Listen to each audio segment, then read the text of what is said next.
Vamos a conversar con el profesor Ronald Balsa, economista, además decano de la Facultad de Ciencias Económicas y Sociales de la Universidad Católica Andrés Bello. Bueno, Ronald, muchas gracias, bienvenido y compartir con nosotros y con nuestros televidentes en el espacio de la entrevista, ¿no?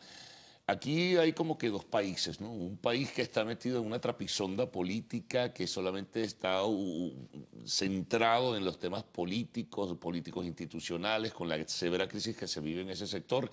Y otro es el país económico, que está para muchos hecho trizas, que de verdad la situación se acelera cada día con mayor profundidad y no se ven salidas posibles en este sentido. ¿Cómo poder compaginar esos dos países? Bueno, lo primero es que yo creo que nunca debieron estar separados, ¿no? Porque los problemas políticos que tenemos, los más graves, son problemas de concepción de la economía. Cuando el presidente Chávez hizo explícito cuál era el contenido del socialismo del siglo XXI, sus ideas eran fundamentalmente sobre la economía, o sea, sobre la propiedad, sobre la planificación centralizada, sobre los controles de precios y de cambio. Todos estos son argumentos políticos para tener un control sobre la economía. Y yo siempre he pensado que la discusión en economía debería estar también en el centro del discurso de la oposición. O sea, no es únicamente la búsqueda de la libertad en el sentido de tener acceso al poder, sino de qué hacer con él. En términos, por ejemplo, bueno, queremos una economía de mercado de qué tipo, vamos a tener un sistema regulatorio de qué tipo, el papel del Estado en relación con el sector privado va a ser de qué manera. ¿Todo sector privado es igual o es necesario que haya protección, por ejemplo, al ambiente, evitar que haya abuso de posiciones de dominio? Cuando decimos que debe haber servicios sociales, atención a los más vulnerables, ¿se hace a través de una planificación centralizada con control de precios o se hace a través de un sistema de integración entre, por ejemplo, el sector público y privado? Y eso son todas decisiones políticas dentro de un ambiente de relaciones económicas. Ahora, tú señalabas que el factor opositor también entra dentro de, digamos, el juego al que el gobierno en apariencia quiere llevar al país, que es el juego político y no se ocupa del tema económico. Voces aisladas, sí, por ejemplo, incluso diputados que son economistas han mantenido un seguimiento consistente sobre la crisis económica nacional, pero parece ser que no hay el suficiente peso y no se le da el suficiente peso al área económica. Sí, lamentablemente no estamos en unas condiciones en las que pareciera que el centro del discurso es el sistema económico. Tenemos ya tiempo viendo que el objetivo pareciera ser alcanzar el poder, en el sentido de que, bueno, en la presidencia de la República es donde se toman las principales decisiones. Pero hay una discusión sobre cuál es el sistema económico que deberíamos tener luego de un cambio de gobierno, que es algo que es nuestro derecho. O sea, nosotros tenemos derecho a que haya alternabilidad de poderes. Y esa es una discusión que ha pasado relativamente a un segundo plano. Por eso entiendo yo que tú ves como que hay dos países, el económico y el político, cuando debería ser uno solo. No, así es. Ahora, fíjate tú lo que visualizan los que, así como tú, evalúan el tema económico y el tema económico y financiero, lo que se perfila hacia el último trimestre del año. Yo no he escuchado, y no son voces agoreras, yo no he escuchado ningún comentario positivo sobre lo que va a pasar. Se está proyectando un desabastecimiento mayor, una escasez mayor, una inflación terrible, lacerante, que no se sabe dónde va a culminar. Y a la par, bueno, están estas decisiones económicas, corrijo, financieras que toma el gobierno de los Estados Unidos para colocarle obstáculos a las negociaciones en los mercados secundarios que puede hacer el gobierno venezolano. ¿Cómo se entrelazan todas esas cosas? Bueno, en primer lugar, los Estados Unidos no están colocando obstáculos a las negociaciones con deuda venezolana. Es la misma Asamblea Nacional Constituyente la que se ha saltado los procedimientos que están establecidos en la Constitución que implican la aprobación de la Asamblea Nacional. Y esto no es únicamente la Asamblea Nacional Constituyente. Antes de esto, recordemos que uno de los principales incentivos para las protestas se detonaron cuando hubo una objeción al Tribunal Supremo de Justicia que había decidido sustituir a la Asamblea Nacional en estos campos, ¿no? Yo pienso que las sanciones de los Estados Unidos reproducen algunos argumentos que ha tenido, por ejemplo, Credit Suisse, que dice que no va a querer negociar nueva deuda, que no va a querer negociar algunos papeles de la deuda y que responden al riesgo reputacional que implicó, por ejemplo, para Goldman Sachs haber comprado una deuda a un descuento muy alto de PDVSA. pero el default era algo una jugosa negociación para Goldman Sachs. absoluto. Uno interesa el 48%, imagínate lo que eso significa, ¿no? Y eso fue antes de las sanciones de Trump. Claro. Y es consecuencia de una probabilidad de default que era altísima. Y era altísima porque en este país, lamentablemente, tenemos una deuda que no sabemos para qué se contrajo, pero que hay que pagar regularmente.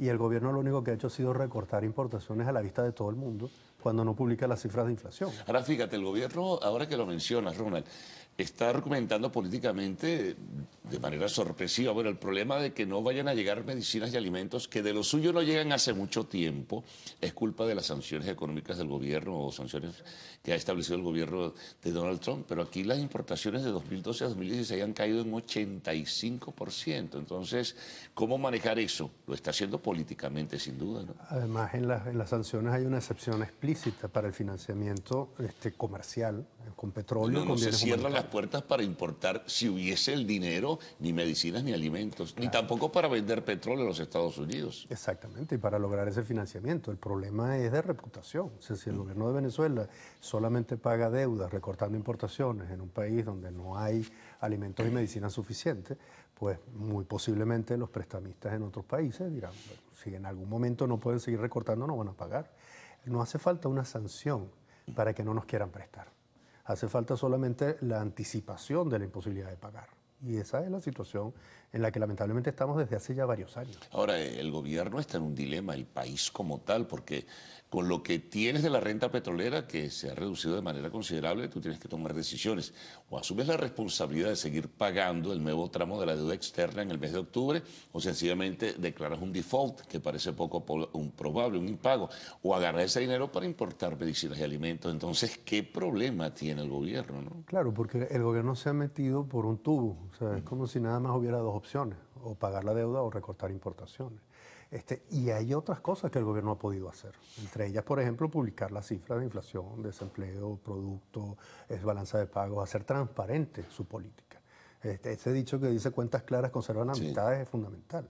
O sea, un país donde no hay cifras es un país al que es muy difícil prestarle en condiciones transparentes. Sí, claro. Ahora, ¿tú crees que ya cruzamos ciertamente el umbral de la hiperinflación? Yo diría que todavía estamos de este lado. O sea, todavía la hiperinflación no ha llegado según la definición clásica que establece que aquel mes que tengamos 50% de inflación en un mes, ya la cruzamos. El problema de cruzarla es que tenemos que esperar un año para decir que salimos de ella, porque tiene que pasar un año completo sin inflación de 50%. Eso no significa que nuestro problema actual no sea terrible. A veces hay una tendencia a pensar que la hiperinflación es lo peor que nos puede pasar. Pero hay una tentación hacia ello. Incluso hay casos muy puntuales, muy aislados, pero hay ciertos sitios donde ya comienzan a manejarse por horarios en precios. Eso es un signo y una señal o un indicio de que pudiéramos marchar hacia la hiperinflación. Es cierto, eso es como cuando uno maneja muy rápido y está cerca de una pared. Si no frena, choca. Claro. Y estamos justamente en una situación en la que lo peor para nosotros, más que la velocidad a la que suben los precios, es la pobreza que eso va generando, porque los salarios, los ingresos no aumentan igual y nuestro problema es no poder comprar, incluso aquellas cosas que puedan aparecer que no hayan desaparecido ya. Ahí es donde está nuestro problema, en la pobreza, en los problemas de distribución del ingreso, más que en una hiperinflación que no ha llegado, pero puede llegar. Ahora, ¿qué hacer, por ejemplo? Estamos en el mes de septiembre, a lo mejor llega el gobierno y anuncia un nuevo aumento salarial. Eso inmediatamente va a impactar en el disparo inflacionario. Nada ganas con anunciar aumentos de salarios porque inmediatamente los precios, como está ocurriendo, van a acelerar también su ascenso. Sí, porque además el gobierno ya ha repetido esta fórmula 15 veces desde que comenzó en el año 2013. Y eso sin contar los aumentos del presidente Chávez previamente.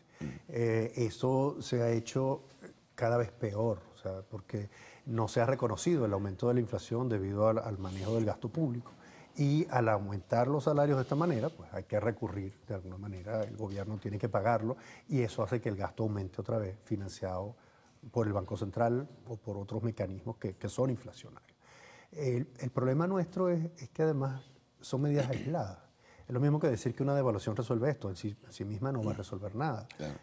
O decir que, como ocurre en caso contrario, la escasez de efectivo es consecuencia de unos avances de efectivo y se cierra una solución que se podía tener en algún momento. Eso potencia finalmente los problemas que tenemos. Ahora, ¿por qué crees tú que el gobierno, como lo han hecho otros, tú haces un paseo por la América Latina y te encuentras con un panorama totalmente diferente? Ellos han luchado, esos gobiernos, más allá de los matices políticos e ideológicos, contra la inflación. ¿Por qué el gobierno venezolano no lo ha hecho? Esa es una pregunta. No toma decisiones sobre liquidez, no toma decisiones sobre gasto público. O sea, ¿por qué no lo hace? Yo no Para tengo- mantener, algunos dicen que es para mantener a la gente pobre. ¿Será verdad? Pero es que se puede mantener a la gente pobre sin inflación. O sea, lamentablemente... Bueno, Cuba es un buen ejemplo. Claro, o Haití. O sea, Haití. son países en los cuales las capacidades productivas están muy limitadas. Yo no digo que en Haití sea intencional el caso, son problemas de producción. Pero lo que justifica en muchos países las revoluciones es justamente la existencia de la pobreza, no la existencia de la inflación. O sea, y yo creo que hay un mal manejo de todo el sistema. Yo a veces me pregunto si es ignorancia más que la intención de mantener el poder por la vía de la destrucción. Porque ¿quién va a querer tener el poder sobre tierra arrasada si puede evitarlo? O sea, Caracas es una ciudad oscura. O sea, ¿cómo conserva el poder un gobierno por tener oscura una ciudad? Claro. Ahora, en ese sentido, no hay una estrategia, no hay una definición, hay incertidumbre. ¿Y qué ocurre, por ejemplo, Ronald, si hacia ese último trimestre del año los pronósticos que algunos economistas han hecho comienzan a confirmarse? Una situación gravísima en escasez, en desabastecimiento. ¿Eso va a tener un reflejo y un impacto en lo social definitivamente?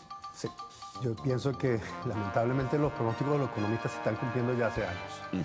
Estamos en una situación desastrosa y yo sí pienso que discutir sobre economía pasa a ser el problema político central en este momento. Bueno, vamos a ver si los factores que están en el ejercicio del poder y también en la contraparte toman en cuenta eso que acabas de decir. Bueno, Ronald, muchas gracias por haber compartido con nuestros televidentes en la mañana de hoy. Hacemos una pausa, amigos. Al retorno tendremos el segmento de arte y espectáculos en Lo Actual.